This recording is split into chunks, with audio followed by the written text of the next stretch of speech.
प्रिय भक्तों, आप सभी को विनायक चतुर्थी की बहुत सारी शुभकामनाएं। भक्तों, क्या आप जानते हैं कि गणेश जी को विनायक क्यों कहा जाता है? विनायक जिसका अर्थ होता है सबसे बड़ा मुखिया। जब गणेश जी को भगवान शिव द्वारा हाथी का सिर लगाकर फिर से जीवित किया गया, तो उस समय देवी देवताओं ने उन्हें कई आशीर्वाद दिए और इसी दौरान उन्हें विनायक का नाम दिया गया। विघ्न विनायक श्री गणेश जी को देवताओं में सर्वोच्च स्थान प्राप्त है। इन्हें प्रथम पूज्य देवता माना जाता है। इसीलिए किसी भी पूजा पाठ और मांगलिक कार्य की शुरुआत गणेश जी को याद करके ही की जाती है। इसलिए त्योहार के दिन व्रत कथा सुनने के साथ ही विनायक जी की कथा भी सुनी जाती है। कहते हैं इससे व्रत का पूर्ण फल प्राप्त हो जाता है। आज विनायक चतुर्थी के दिन सुनते हैं ज्येष्ठ महीने की विनायक जी की कहानी। एक समय की बात है, एक ब्राह्मण और उनकी पत्नी थी। उनके एक पुत्र था जिसका नाम था रमेश।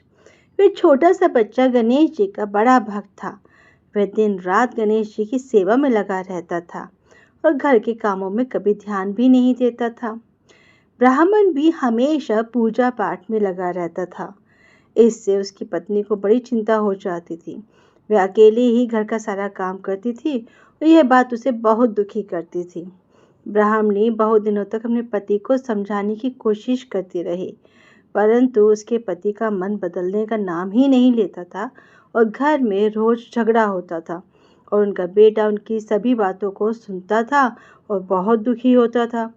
एक दिन बेटा बहुत दुखी हो गया और उसने तय किया कि वह गणेश जी से मिलकर ही वापस आएगा। उसने मन में ठान ली कि आज वह गणेश जी के पास जाकर ही घर लौटेगा। वह जोर जोर से जय गणेश बोलता रहा और बोलते बोलते बहुत दूर एक घने जंगल में चला गया। शाम हो गई, रात हो गई, तो उसने लड़के ने अपने आप को जंगल में अकेला पाया। लड़के को बहुत डर लगने लगा, लेकिन वो फिर भी लगातार जय गणेश बोलता रहा। तभी गणेश जी का सिंहासन झूलने लगा। स्वर्ग में बैठे हुए गणेश जी सोचने लगे, ये कौन है जो मेरा सिंहासन झुला रहा है? कौन इतना मेरा नाम का जप कर रहा है? और रिद्धि सिद्धि बोली, महाराज, ये तो आपका कोई सच्चा भक्त लगता है। इसकी तो आपको पुकार सुननी चाहिए और इसकी रक्षा करनी चाहिए। गणेश जी वहाँ पे जंगल में गए तो एक छोटा सा बच्चा जय गणेश का उच्चारण किए जा रहा था, जाप किया जा रहा था। गणेश जी उसके सामने गए तो वो लड़का एकदम से डर गया, क्योंकि इतना बड़ा रूप देखा। फिर गणेश जी उसके पास एक ब्राह्मण के लड़के के वेश में गए और बोले कि अरे बेटा, तू क्यों क्यों रो रहा है इस जंगल में? तो उस लड़के ने बताया कि मैं तो गणेश जी का भक्त हूँ और मेरे माता पिता में रोज झगड़ा होता है और मुझे तो गणेश जी के अलावा कोई समझ में नहीं आता। मैं तो उन्हीं से मदद मांगने के लिए आया हूँ और जय गणेश करते हुए इस जंगल में आ गया हूँ और अब यहाँ पे रात हो गई है और सब जगह अंधेरा हो गया। मुझे डर लग रहा है तो मैं इसलिए रो रहा हूँ। तब गणेश जी ने कहा, तुम चिंता मत करो, मैं तुम्हारी सारी परेशानी दूर कर दूंगा। तब गणेश जी अपने असली रूप में आए।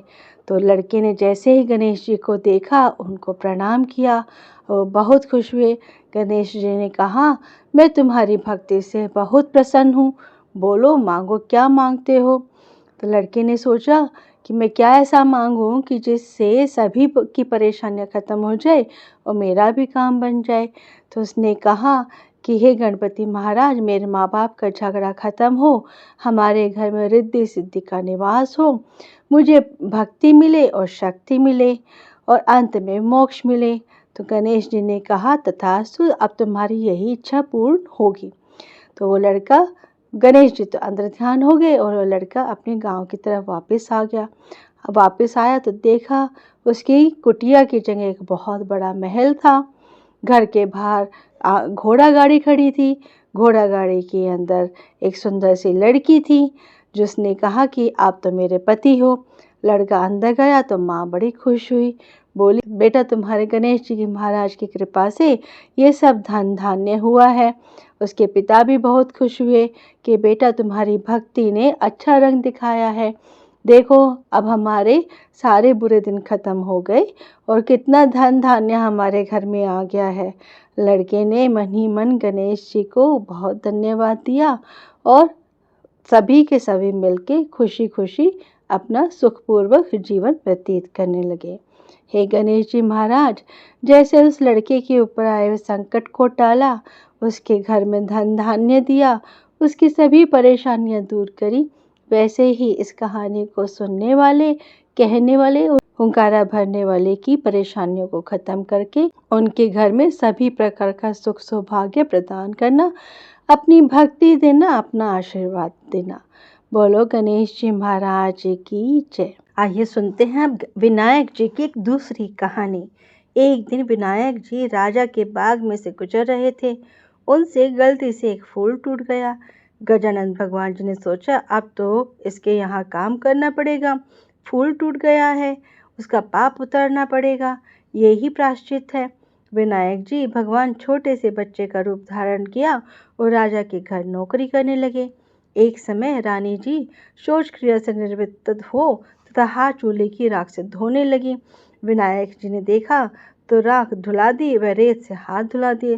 तो रानी गुस्सा हो राजा से बोली, राजा जी, आप तो ऐसा नौकर लाए हो जो हर काम में टांग अड़ाता है। राजा ने डांटा तो बालक बोला, अशुद्ध हाथ भी कभी चूल्हे की राख से धोते हैं क्या? राख में लक्ष्मी जी होती हैं।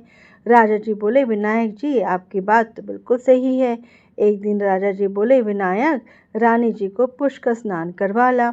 दोनों पुष्कर गए तो रानी लोटा लोटा नहाने लगी। विनायक जी ने हाथ पकड़ रानी को डुबकी लगवा कर स्नान करवाया।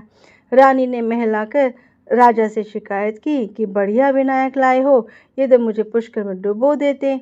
राजा उसे डांटने लगे तो विनायक बोला, राजा जी, पुष्कर जाकर तो डुबकी लगानी चाहिए, लोटे लोटे नहाना तो घर पे ही बहुत है। राजा जी बोले, बात तो सही है। अब कुछ दिन बाद राजा जी ने हवन करवाने की सोची।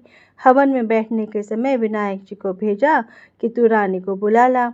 विनायक जी गया, देखा रानी ने काले नीले वस्त्र पहने हैं। विनायक जी ने वस्त्र फाड़ दिए। रानी रूठ के बैठ गई और आई नहीं। राजा बुलाने आए तो रानी बोली, ये विनायक ने मेरे साथ बेहुदा मजाक किया है। राजा ने फटकार लगाई, बोले, क्या कुबुद्धि करी है तूने? तो विनायक बोला, राजा जी, कभी काले नीले कपड़े पहनकर हवन में बैठते हैं क्या? लाल चुंदड़ी पहननी चाहिए, इसलिए मैंने फाड़ दिया।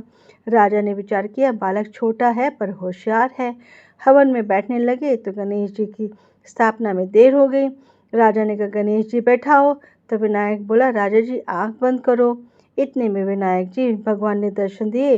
ऊंद उधाला, दूध दुधाल्या, ओछी पिड़िया ए झनकारा, और राजा के खूब अन्न धन लक्ष्मी का भंडार कर दिया। राजा जी बोले, विनायक जी महाराज, हमने इतने दिन आपसे काम करवाया, हमें बहुत दोष लगेगा। विनायक जी बोले, राजा जी, आप चिंता मत करो। मैं एक बार आपके बाग से गुजर रहा था तो मुझसे एक फूल टूट गया, इसलिए मैंने प्रायश्चित किया है। वे राजा रानी को आशीर्वाद देके आगे निकल गए। हे विनायक जी महाराज, जैसे राजा रानी के घर में धन धान्य दिया, वैसे ही सभी के घर में धन धान्य देना। इस कहानी को कहने सुनने हुंकारा भरने वाले के घर में खूब धन धान्य देना। बोलो विनायक जी महाराज की जय। आइए अब सुनते हैं विनायक जी की एक और छोटी सी कहानी। एक गांव में दो माँ बेटी थी। बेटी माँ से बोली, गांव से सब लोग गणेश मेला देखने जा रहे हैं, मैं भी मेले में जाऊंगी। माँ बोली, वहां पर बहुत भीड़ होगी, कहीं गिर पड़ गई तो चोट लगेगी। बेटी ने माँ की बात नहीं मानी तो माँ ने बेटी को 2 लड्डू और घंटे में पानी देकर कहा, एक लड्डू तो गणेश जी को खिलाकर पानी पिला देना और दूसरा लड्डू तुम खाकर बचा हुआ पानी पी लेना। बेटी मेले में चली गई। मेला समाप्त होने पर सभी गांववासी वापस आ गए, परंतु उनकी बेटी वापस नहीं आई। वे गणेश जी के पास बैठी रही। एक लड्डू पानी गणेश जी से तुम्हें और एक लड्डू पानी मुझे, इस तरह कहते हुए पूरी रात बीत गई। गणेश ने सोचा कि यदि आज मैं लड्डू खाकर पानी नहीं पीऊँगा तो यह अपने घर नहीं जाएगी। इसलिए गणेश जी लड़की का रूप बनाकर आए, बेटे से एक लड्डू लेकर खाया और पानी पिया और कहा, कुछ मांगो।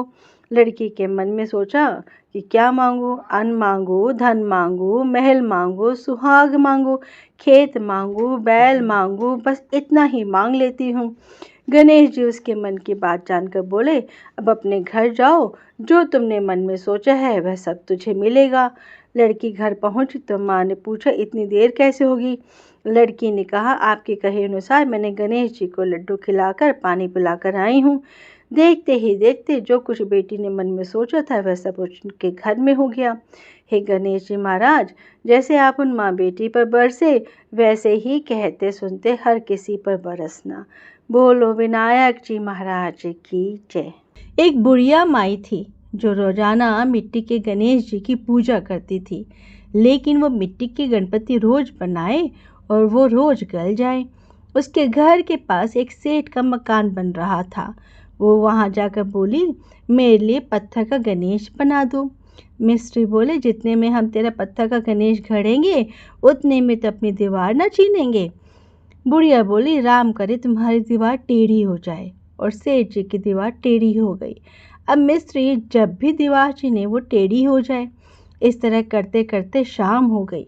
शाम को सेठ जी आए तो उन्होंने कहा कि आज कुछ भी नहीं किया। तब वहाँ खड़े मिस्त्री कहने लगे, सेठ जी, एक बुढ़िया आई थी, वो कह रही थी मेरा पत्थर का गणेश गढ़ दो।